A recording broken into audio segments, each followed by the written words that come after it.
Okay, this is Athena Jezik, and we're going to do some work on the abdomen.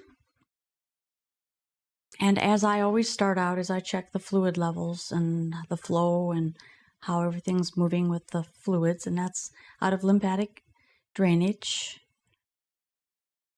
There's a little bit of fullness right in this quadrant right here, which is more on the descending colon side. Just kind of see what the tissues are up to there. Ascending feels pretty good. Around the liver feels pretty good. There's not a lot of heat and it's fairly soft, which is good. Yeah, liver's doing all right. A little restriction right in this part of it. Gallbladder is well hidden. Okay. Spleen and pancreas feels all right as well. Okay. So since the fluid is doing pretty well, I'm not going to do much lymph work on the stomach today.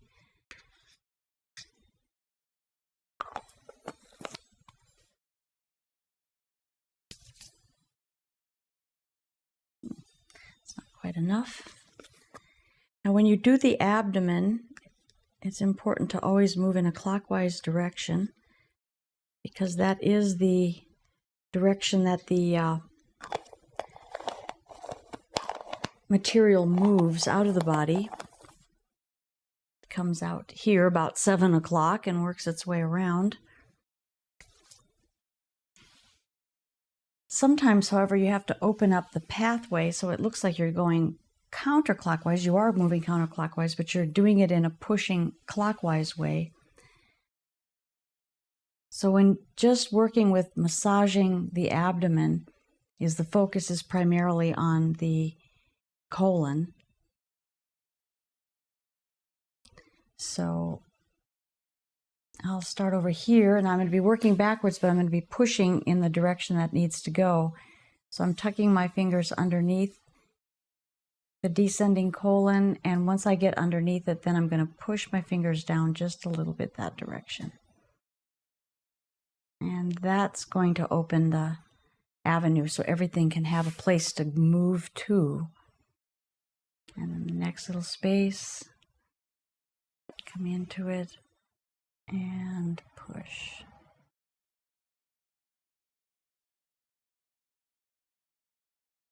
Yeah, there's a bunch of stuff you can feel once you get into that. I can feel some nodes that are a little bit full in here as well. Deeper nodes. Now the colon is going to turn into the transverse, so there's a little elbow here. And then working again, and I'm still going underneath and then giving it a little push in the direction it needs to go.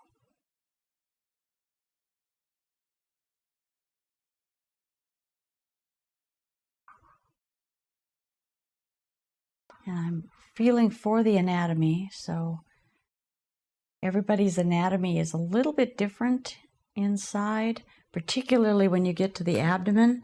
Depending on sometimes a person's overall health, you might find the stomach in a completely different place. You might find everything kind of switched around, so it's important to know what you're feeling for, where the location should be, and where it might be. So there we have all this. Now with a little bit of vibration.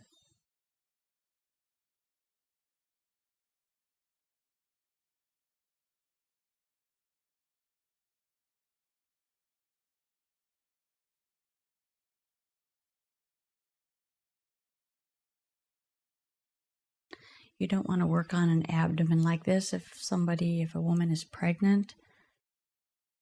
It's best to just stay away from the abdomen, stay away from the low back, and stay away from the ankle area. You're working on a pregnant woman unless you know what you're doing. And this softened up the stomach quite a bit.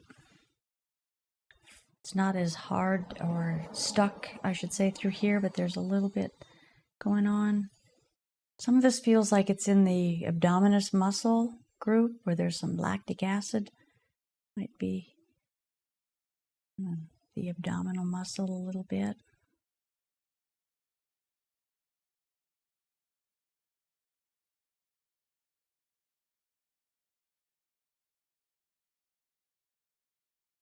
Spleen and pancreas.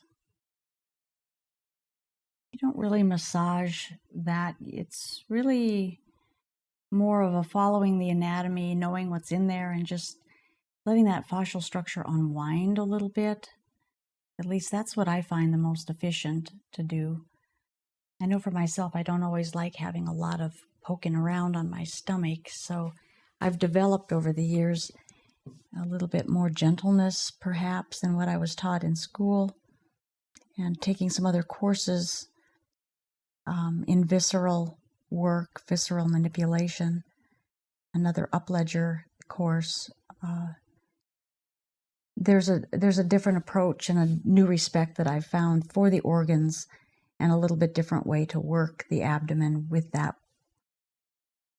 a little bit of training that I've had in that modality.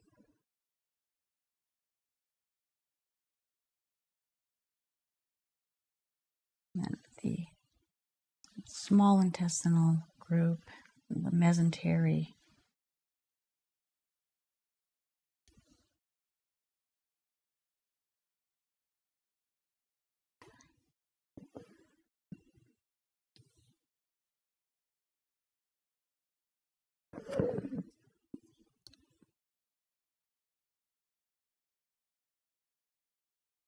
Okay. For more information on any of this work, please visit my website.